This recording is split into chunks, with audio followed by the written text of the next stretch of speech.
एक जंगल में एक शेर रहता था। वो शेर उस जंगल का राजा भी था।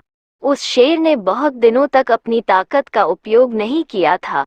शेर के शांत स्वभाव को देखकर जंगल के सभी जानवर आपस में चर्चा करने लगे थे कि हमारे राजा के पास अब ताकत नहीं है, इसलिए ये अब हमारे राजा रहने लायक नहीं है। जंगल के सभी जानवरों को महसूस तो हो रहा था, पर किसी की भी ऐसी हिम्मत नहीं थी कि शेर को ये बात बता सके। भले ही जानवरों ने शेर से यह बात नहीं कही थी, परंतु शेर को इस बात की भनक पड़ चुकी थी। शेर ने इस बात का अनुमान लगा लिया था कि जंगल में उसके बारे में क्या क्या बातें हो रही है।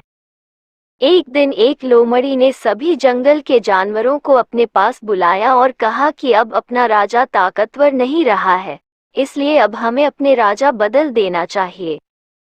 लोमड़ी के इस बात का पहले तो किसी ने कोई उत्तर नहीं दिया, लेकिन थोड़ी देर बाद सभी ने ये कहा कि आपकी बात सही है, लेकिन हमारे राजा के पास जाकर कौन ये कहेगा कि अब आप में ताकत नहीं है और हमें अपना राजा बदलना है।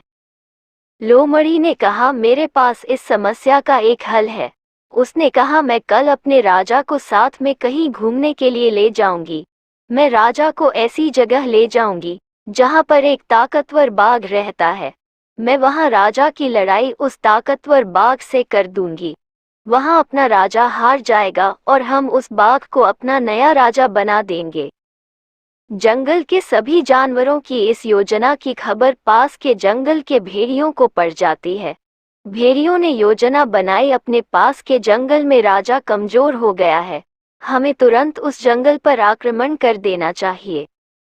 जब शेर को इस बात का पता चला कि मेरे जंगल पर किसी ने आक्रमण कर दिया है, तब तुरंत शेर अपनी पूरी ताकत का उपयोग करता है और सभी भेड़ियों को भगा देता है। शेर की इस जीत और ताकत को देखकर जंगल के सभी जानवर अपनी गलती पर बहुत शर्मिंदा हो जाते हैं। अब वे सभी अपने राजा से माफी मांगते हैं और जंगल का राजा अपनी प्रजा की इस भूल को माफ कर देता है। इस घटना के बाद शेर ने जंगल के सभी जानवरों से कहा कि आप लोगों को मुझसे कभी भी कोई शिकायत हो तो बेशक निडर होकर मुझसे आकर कहे। मैं आप लोगों की समस्या सुनने के लिए हमेशा तैयार रहूंगा। शिक्षा। इस कहानी से हमें ये शिक्षा मिलती है कि किसी भी व्यक्ति का शांत स्वभाव उसकी कमजोर नहीं होती है। इसलिए किसी भी व्यक्ति के शांत स्वभाव को उसकी कमजोर नहीं समझना चाहिए। शांत रहने वाला व्यक्ति हमेशा समझदार, साहसी, निडर होता है और समय आने पर सही निर्णय लेता हो।